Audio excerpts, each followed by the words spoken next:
Eu nunca escrevi nada assim antes. Na verdade, passei semanas pensando se deveria postar isso. Não porque tenho medo de julgamento, mas porque quanto mais eu falo sobre o que aconteceu, mais real aquilo parece ficar. E eu preferiria continuar fingindo que só foi uma coincidência. Isso aconteceu no ano passado, quando eu ainda morava sozinho em um prédio antigo, no centro da cidade. Era um daqueles prédios construídos antes de qualquer regra moderna de segurança.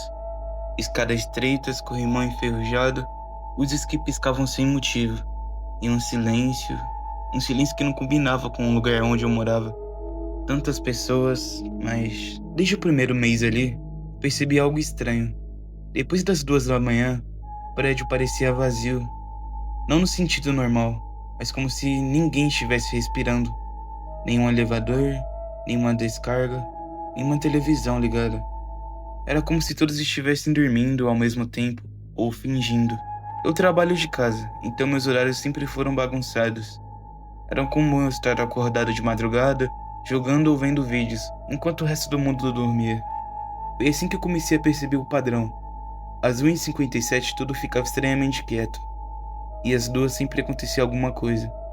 Às vezes era um barulho metálico, distante, outras vezes passos.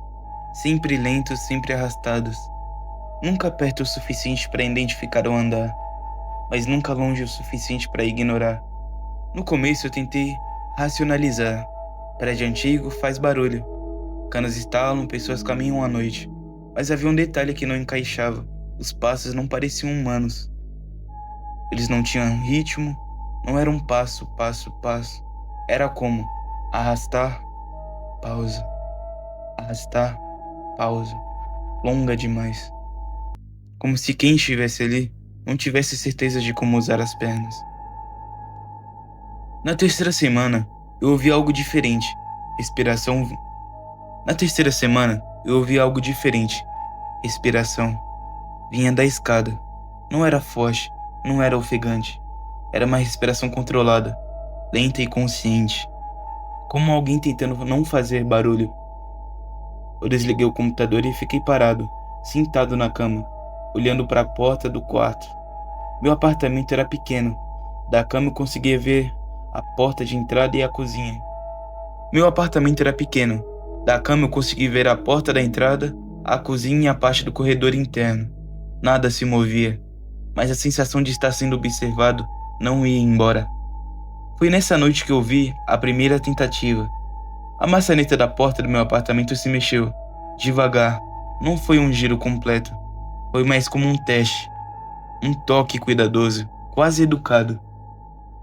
Eu prendi a respiração. Não me mexi, não pisquei. Esperei ouvir alguém falando algo do outro lado, mas não veio nenhuma voz. Só a respiração do outro lado da porta. Depois de alguns segundos, a maçaneta parou. Silêncio. Eu fiquei esperando algum barulho de passos se afastando, mas nada. Era como se quem estivesse ali tivesse decidido ficar parado. Na manhã seguinte, eu perguntei ao porteiro se alguém tinha reclamado de barulho à noite. Ele me olhou estranho. Disse que depois das 2 quase ninguém circulava pelo prédio. Quase. Foi a palavra que ele usou. Eu tentei conversar com alguns vizinhos. A maioria desviava o assunto. Uma senhora do terceiro andar apenas disse: depois das 2 é melhor não sair do apartamento.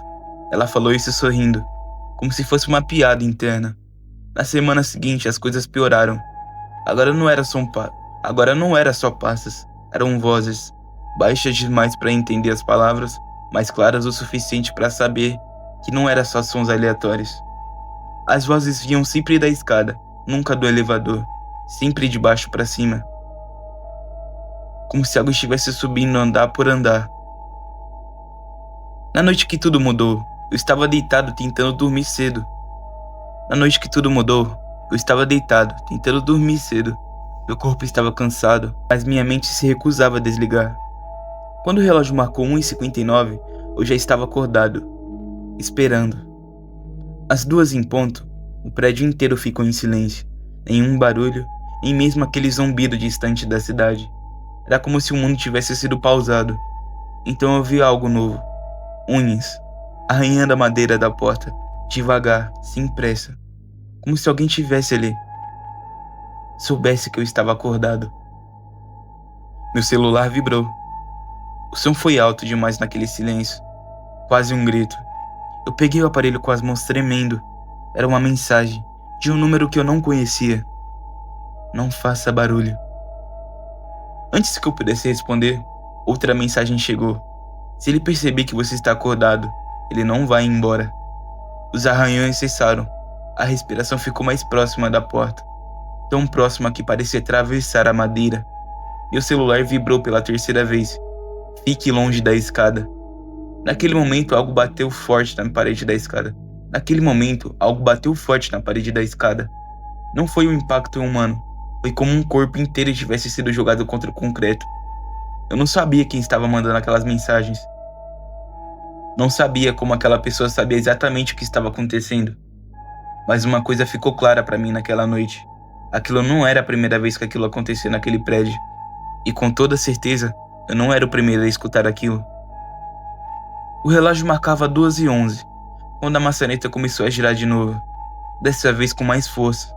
A maçaneta girava devagar, mas agora não havia mais cuidado. Não era um teste. Era uma tentativa real. Eu conseguia ouvir o mecanismo antigo da fechadura rangendo, como se estivesse sendo forçado aos poucos. Meu corpo inteiro estava travado, não por coragem, por puro medo. Meu celular vibrava na minha mão. Outra mensagem. Ele percebeu. A maçaneta parou de girar. Por um segundo achei que tinha acabado. Então algo bateu na porta. Não foi um soco. Foi um empurrão lento e pesado, como se alguém tivesse encostado o corpo inteiro ali, para sentir a resistência da madeira. Eu senti o impacto vibrar no chão. O coração batia tão forte que eu tinha certeza de que dava para ouvir o do outro lado. Outra mensagem apareceu. Não responda se ele falar. Foi então que eu ouvi a voz. Não era alta, não era agressiva, era educada. Eu sei que você está aí. A voz parecia masculina, mas havia algo errado nela. Cada palavra vinha com um pequeno atraso, como se estivesse sendo lembrada, não criada. Meu instinto gritava para responder, para dizer qualquer coisa, para provar que eu era humano. Mas a mensagem ecoava na minha mente. Não responda. Não precisa ter medo, a voz continuou. Eu só preciso confirmar uma coisa. O celular vibrou de novo. Ele sempre pede confirmação. Do outro lado, a respiração ficou mais irregular, mais próxima. Era como se aquela coisa estivesse sorrindo sem boca. Você mora aqui há pouco tempo, não mora? A pergunta foi feita, com uma naturalidade absurda, como se fosse um vizinho puxando conversa. Eu tapei a boca com a mão para abafar qualquer som involuntário. Meu corpo tremia. Ele tenta imitar alguém conhecido. Passos começaram na escada, mas não se afastando, subindo, devagar, um degrau por vez. Você deve achar estranho, né? A voz mudou levemente. Agora soava familiar, muito familiar. Era a minha voz. Não parecida, igual. Mesma entonação, mesmo jeito de falar. Até as pausas. Meu celular quase caiu da minha mão. Se ele usar sua voz, não é mais seguro ficar em silêncio. Meu cérebro entrou em colapso. Antes era simples não responder. Agora qualquer escolha parecia errada. Abre a porta, tá tudo bem, sou eu. Os passos pararam exatamente em frente à minha porta. O ar ficou pesado. Era difícil respirar. Como se o próprio apartamento estivesse encolhendo. A última mensagem daquela pessoa chegou. Se você ouvir sua voz 3 vezes, ele entra. Abre, primeira vez. Abre, segunda vez. Unhas arranharam a madeira novamente, agora com força, sem paciência. Abre, terceira vez. Tudo parou, nenhum som, nenhuma respiração, nenhuma presença.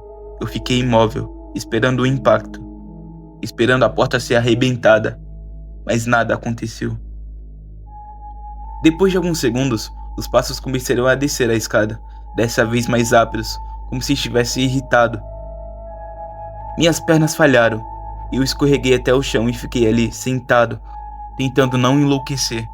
Meu celular vibrou mais uma vez. Ele errou. Eu não dormi naquela noite, e nem na seguinte. No dia seguinte, o prédio parecia normal. Gente entrando e saindo, portas abrindo, conversas no corredor, como se nada tivesse acontecido. Mas na escada havia marcas novas, marcas de unhas cravadas no corrimão de metal, de baixo até o meu andar. E o pior detalhe, eles paravam exatamente na frente da minha porta.